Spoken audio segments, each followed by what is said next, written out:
정하였습니다. 지난 한 주간 동안 하나님의 말씀을 사모하며 사셨는지요? 지난 주일 설교를 통해서 하나님의 말씀에는 몇 가지 특징이 있다, 그렇게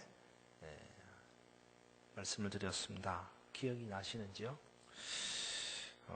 특징이 두 가지입니다. 그죠? 하나는 하나님의 말씀은 살아 운동력에 있다. 그죠? 그래서 하나님의 말씀은 뭐든지 할 수 있는 능력이 있다. 또 하나는 하나님의 말씀은 우리에게 기쁨을 주고 즐거움을 준다. 그런 말씀을 드렸습니다. 그래서 문제는 이런 하나님의 말씀, 능력이 되고 기쁨이 되고 즐거움이 되는 이런 하나님의 말씀을 우리가 어떻게 가질 수 있느냐. 그래서 하나님의 말씀을 우리가 가지는 세 가지 방법이 있다 그랬죠. 하나는 중요한 게 뭐라 그랬어요? 마음이라 그랬습니다. 어떤 마음? 사모하는 마음.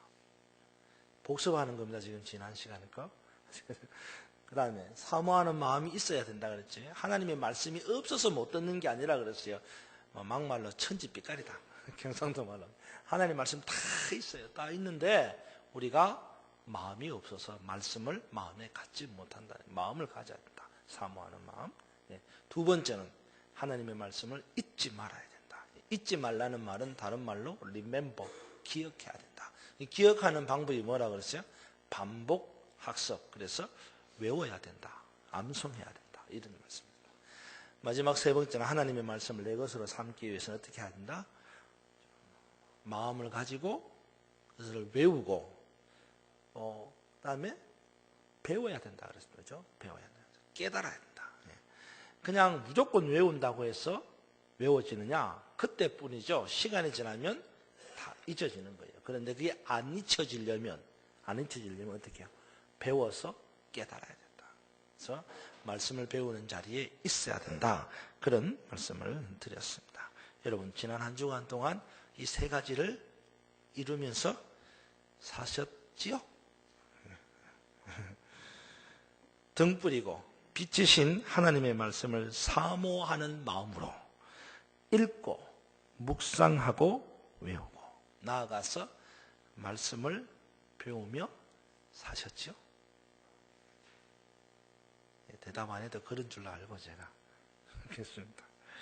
간절히 바라기는 앞으로 여러분의 삶 속에서 말씀을 더 사모하고 말씀을 더 많이 외우고 암송하고 묵상하고 또 말씀을 더 많이 배워서 말씀이 여러분 가운데서 역사하는 은혜와 축복이 있기를 축원합니다.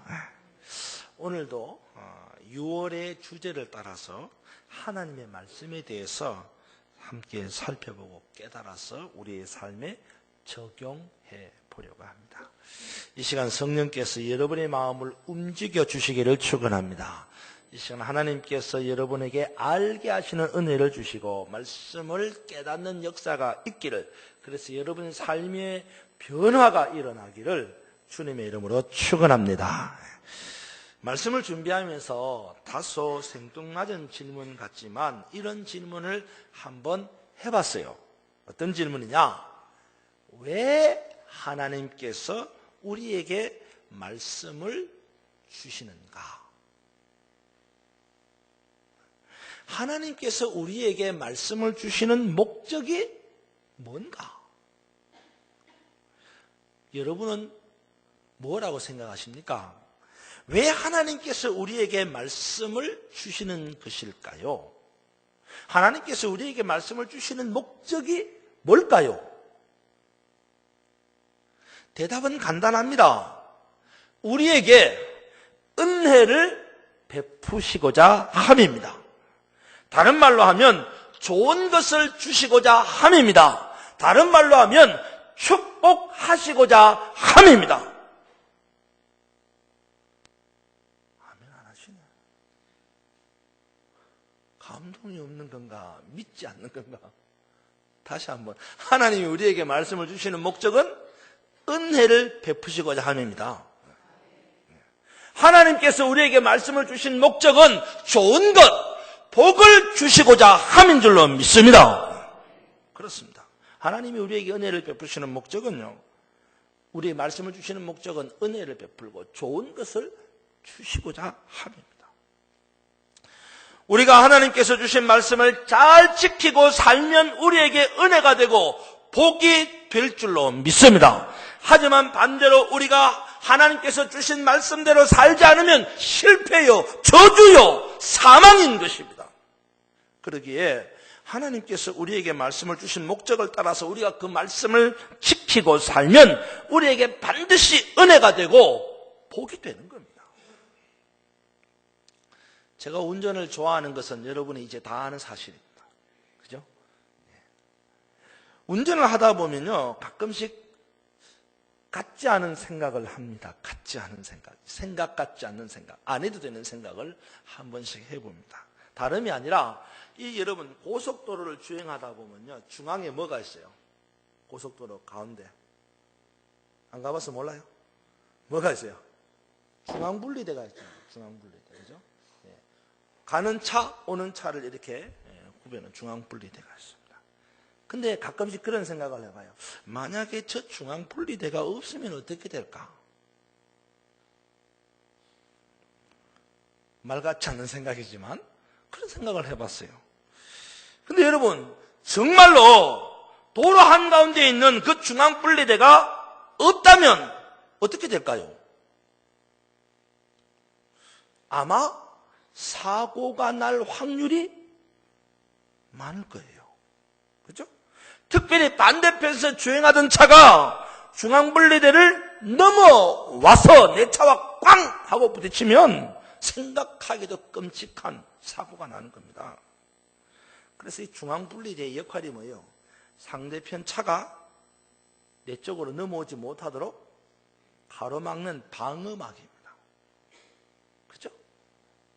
근데요, 정말로 중요한 것은요, 상대방 차가 넘어오지 못하도록 하기 위해서 중앙분리대가 설치되어 있기도 하지만 정작 내 차가 넘어가지 못하도록 하기 위해서도 중앙분리대가 있는 거예요.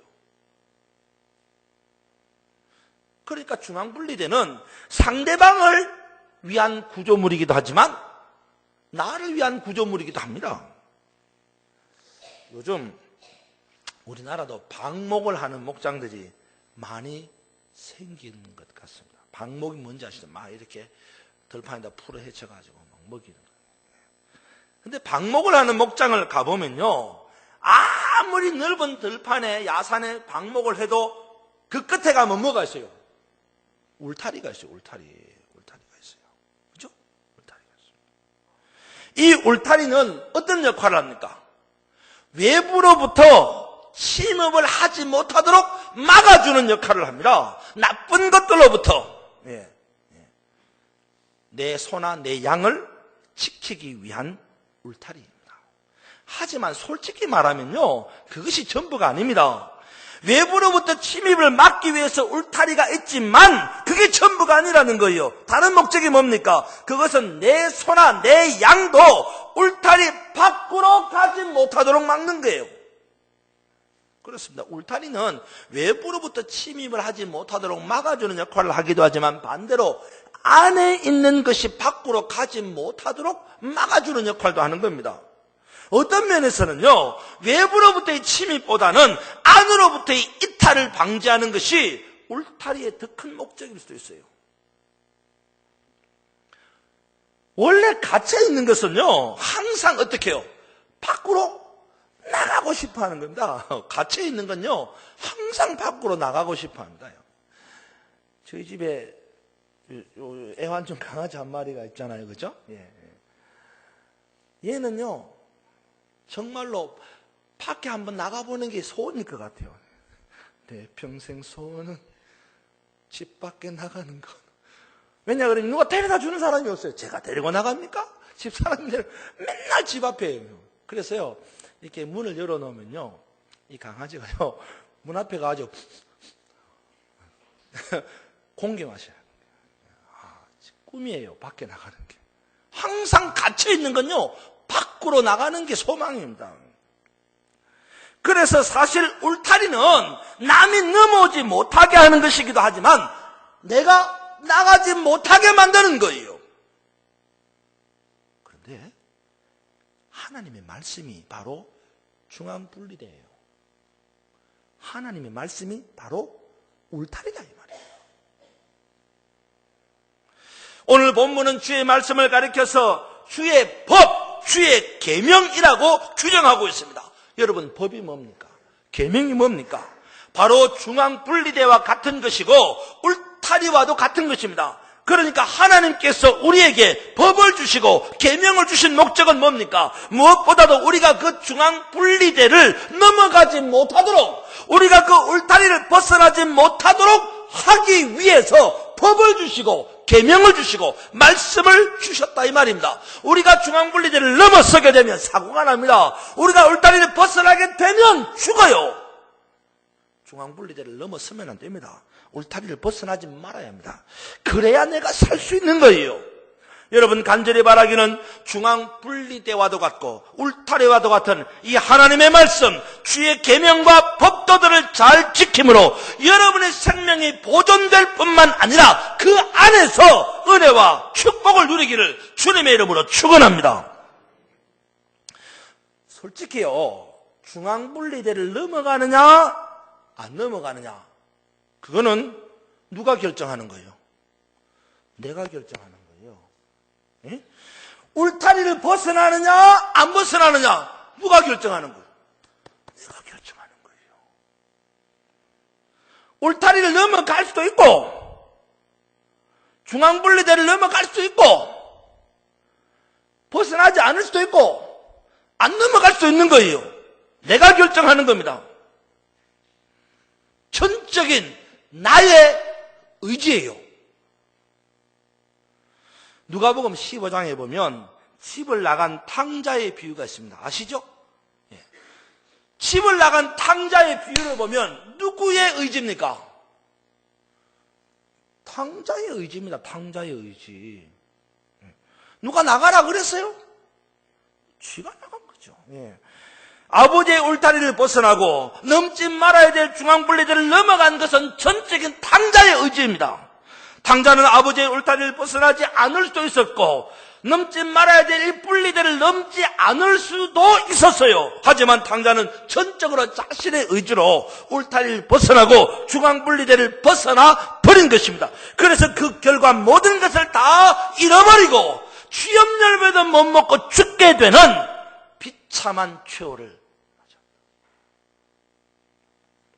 만약에 이 탕자가 아버지의 울타리 안에 있었고 넘지 말아야 될 중앙분리대를 넘지 않았다면 두말할 것도 없이 평안하고 복된 날을 보내고 있었을 겁니다. 그렇습니다. 하나님께서 우리에게 주의 법도와 계명인 말씀을 주셨습니다. 왜요? 우리에게 은혜를 주시고 축복을 주시기 위함입니다. 우리가 그 법도와 계명의 말씀들의 울타리를 벗어나지 아니하고 그 분리대를 넘어서지 않는다면 우리는 말씀대로 은혜 가운데서 복을 누리며 살게 된다는 거예요. 하지만 반대로 우리가 그 말씀의 울타리를 벗어나고 넘지 말아야 될 분리대를 넘어선다면 결코 은혜도 없고 축복도 없다는 거예요. 여러분, 전적으로 여러분의 의지에 달렸어요. 벗어나느냐, 그 안에 있느냐, 넘어서느냐, 그 자리에 머물러 있느냐, 여러분의 의지입니다. 간절히 바라기는 말씀의 울타리 안에 머무르기를 주님의 이름으로 축원합니다. 말씀의 분리대를 넘어서지 않기를 축원합니다. 그러면 여러분에게 은혜가 있고 여러분에게 복이 있습니다. 어떤 은혜입니까? 어떤 축복입니까? 오늘 성경에 보니까 우리가 울타리 안에 있고 우리가 그 분리대를 벗어나지 않으면 계명 안에 있고 법도 안에 있으면 우리가 은혜와 축복을 받을진데 그 은혜와 축복이 뭐냐? 세 가지예요. 첫째는요, 따라서 합니다. 원수보다 지혜롭게 됩니다. 무슨 말이십니까? 하나님의 말씀을 알아 살고 하나님의 말씀의 법도 안에 있으면, 계명 안에 있으면 누구보다, 원수보다 내가 어떻게 된다? 지혜롭게 된다는 거예요. 믿으면 아멘 하십시다. 여러분 98절 한번 보시기 바랍니다. 98절 같이 읽읍시다. 시작. 주의 계명들이 항상 나와 함께하므로 그것들이 나를 원수보다 지혜롭게 합니다. 아멘. 그렇습니다. 하나님의 계명인 말씀과 함께하면 내가 원수들보다 더욱 지혜롭게 됩니다. 이것은 내가 원수들보다 지혜롭게 된다. 이것은 뭘 의미하냐면 악한 영들과의 전쟁에서 승리하게 된다 이 말이에요.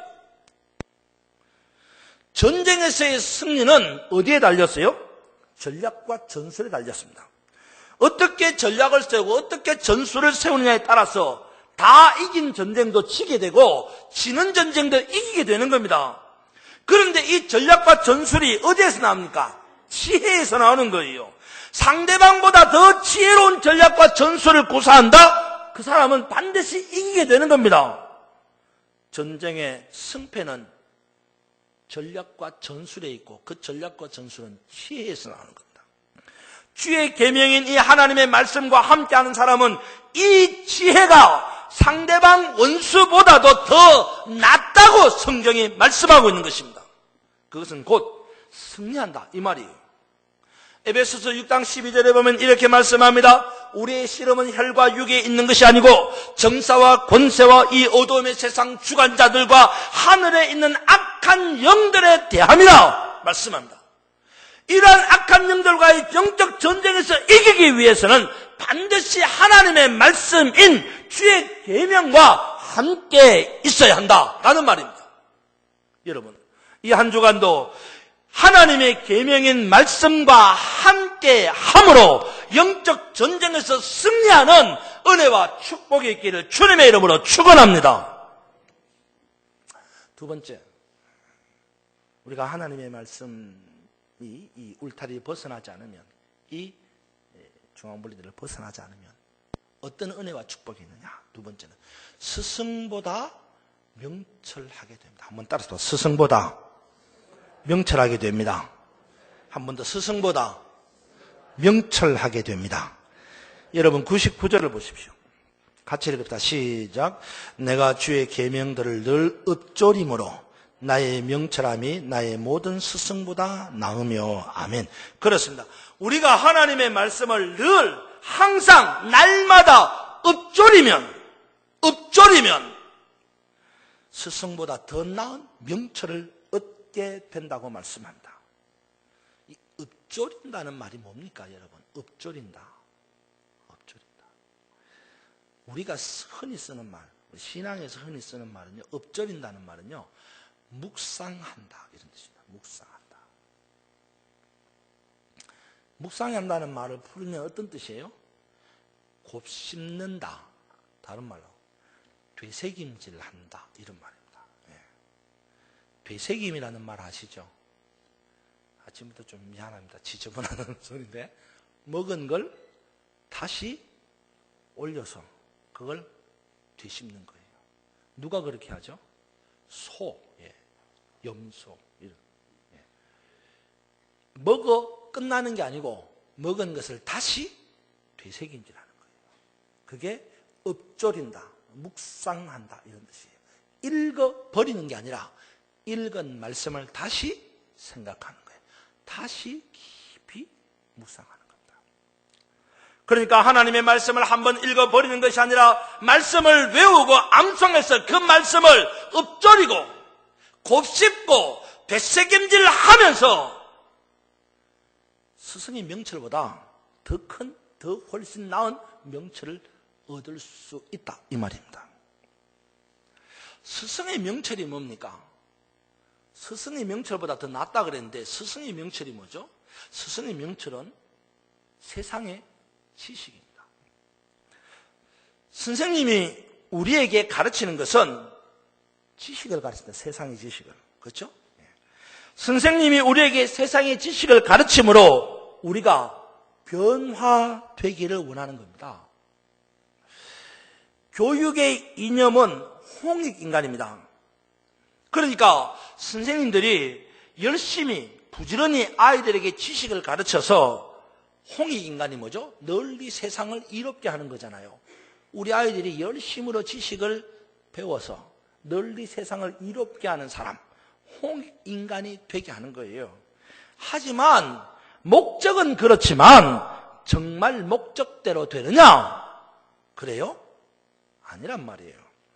선생님이 아이들에게 지식을 가르침으로 행동의 변화가 일어나고 삶의 변화가 일어나서 널리 세상을 이롭게 하는 새 사람을 만들어야 하는데 미안하지만 그러지 못하다는 거예요. 하지만 하나님의 말씀은 할 수 있습니다. 우리가 하나님의 말씀을 읊조린다면, 하나님의 말씀을 묵상하고 곱씹고 되씹는다면 말씀은 우리를 변화시키는 능력이 있습니다.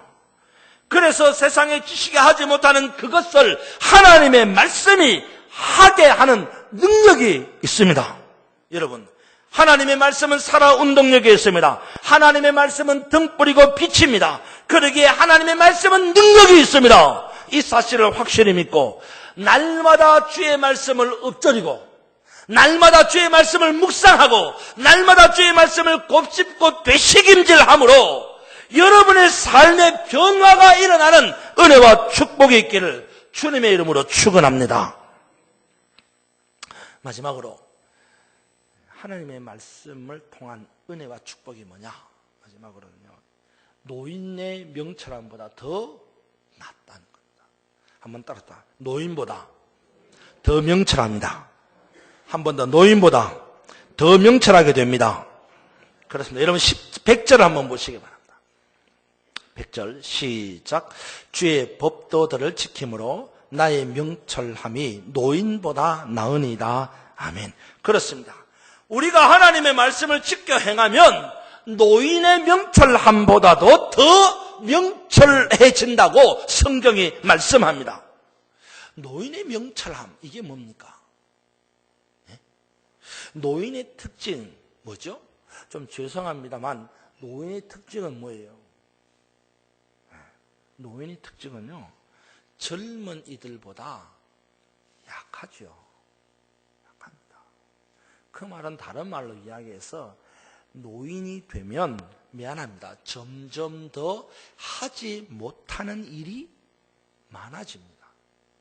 노인이 되면 마음으로는 하고 싶지만 실질적으로 할 수 있는 일들이 점점 줄어들게 되는 거예요.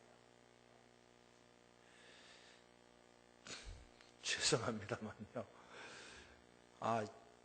미안합니다. 저도 늙어가나 봐요. 우리 임시 가족들 모임이 있었습니다.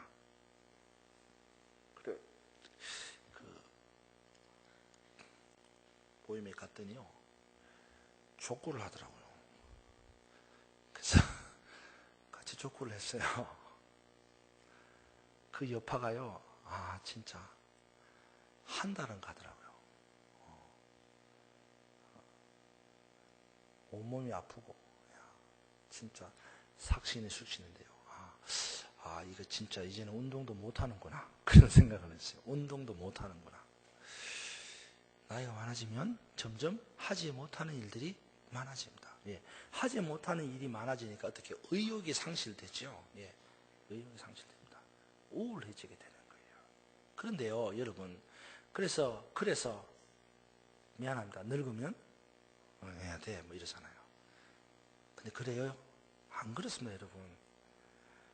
노인이 젊은이보다 나은 게 있어요. 나이 많은 사람보다 나이 많은 사람이 젊은이보다 나은 게 있다고요. 뭐가 나은지 아세요? 그들에게는 풍부한 경험이 있어요. 경험. 노인은 그만큼 인생을 오래 살았어요. 그 긴 인생의 삶 속에서 세상의 지혜나 지식으로 얻을 수 없는 아주 특별한 경험, 노하우가 있습니다. 지식보다도 지혜보다도 뛰어난 거예요. 초기 분열 왕국 시대의 여로보암 왕 아시죠? 이 왕이 어떻게 했어요? 나이 많은 노인들의 말을 무시하고 경험 없는 세상에서 배운 지식으로 깔짝대는 이 젊은이들의 말을 따라가다가 결국 무너지고 실패한 사람이 됐어요. 노인이라고 무시하지 마십시오. 그들이 살아온 인생은 그 어느 것에서도 얻을 수 없는 특별한 경험이 그들에게 있다는 거예요. 그게 명철입니다. 노인의 명철입니다. 그게. 그런데 그런 경험보다도 더 귀한 것이 있어요. 노인의 경험보다 더 귀한 게 있어요. 더 뛰어난 게 있다는 거예요. 그게 뭐예요? 바로 하나님의 경험이에요. 그렇습니다. 인생의 삶을 통해서 터득한 경험은 참으로 소중한 것입니다. 하지만 그 인생의 경험보다도 더 중요한 것은 하나님의 경험입니다. 우리가 이러한 하나님의 경험을 얻게 된다면 세상의 그 어떤 어려움도 헤쳐나갈 수 있다는 것입니다. 어떻게 해야지 하나님의 경험을 얻을 수 있느냐? 바로 하나님의 말씀을 지켜 행하는 것입니다. 하나님의 말씀을 지켜 행하는 사람은 세상에서 어떤 경험보다도 어떤 노하우보다도 더 위대하고 더 놀라운 하나님의 경험을 얻게 된다는 겁니다. 여러분, 오늘 말씀을 보십시오. 오늘 말씀을 보면요, 뭔가 좀 특별한 걸 느낍니다. 98, 99, 100절 말씀을 보면요, 좀 뭔가 특별한 걸 하나 보게 됩니다. 여러분 한번 보세요. 98절에 보니까 주의 계명들이 항상 나와 함께 함으로. 98절에는 하나님의 말씀이 나와 어떻게 해요? 함께 하는 겁니다. 99절, 내가 주의 증거들을 늘 읊조림으로. 그 다음에는 뭐죠? 읊조리는 거예요. 묵상하는 겁니다. 100절, 주의 법도들을 지킴으로. 뭐예요? 주의 말씀을 행함으로. 이렇게 표현하고 있습니다.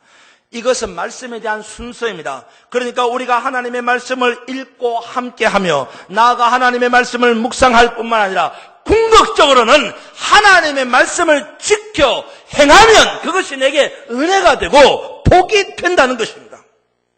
여러분 103절을 한번 읽어봅시다. 103절 큰 소리로 읽다 시작. 주의 말씀의 맛이 내게 어찌 그리 단지요 내 입의 꿀보다 더하니이다. 아멘. 과연 그렇습니까?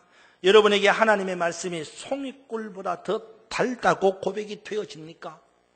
이렇게 되려면요, 하나님의 말씀이 내게 은혜가 되고 복이 돼야지 하나님의 말씀이 송이꿀처럼 달다고 말하는 거예요. 하나님의 말씀이 내게 은혜가 되고 복이 되기 위해서는 매일매일 하나님의 말씀을 읽음으로 하나님과 함께 해야 됩니다. 뿐만 아니라 하나님의 말씀을 외우고 묵상하고 읊조림으로 그 말씀을 깨달아야 합니다. 나아가서 그 말씀을 지켜 행해야 합니다. 여러분, 이 한 주간 동안 이 세 가지를 여러분의 삶 속에서 이루어 갑시다.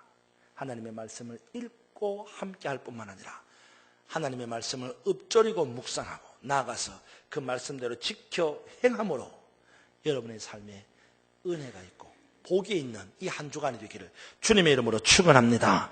기도하겠습니다. 은혜로우신 아버지 하나님, 6월 한 달 동안 우리가 말씀과 함께하며 은혜 되기를 원하오니 오늘 들은 말씀이 우리의 마음판에 새겨지고 이 한 주간도 하나님의 말씀을 읽고 동행하며 하나님의 말씀을 외우고 묵상하며 읊조리고 나가 말씀을 지켜 행함으로 우리 모두에게 은혜와 복이 되는 한 주간이 되게 하여 주옵소서. 예수님 이름으로 기도하옵나이다. 아멘.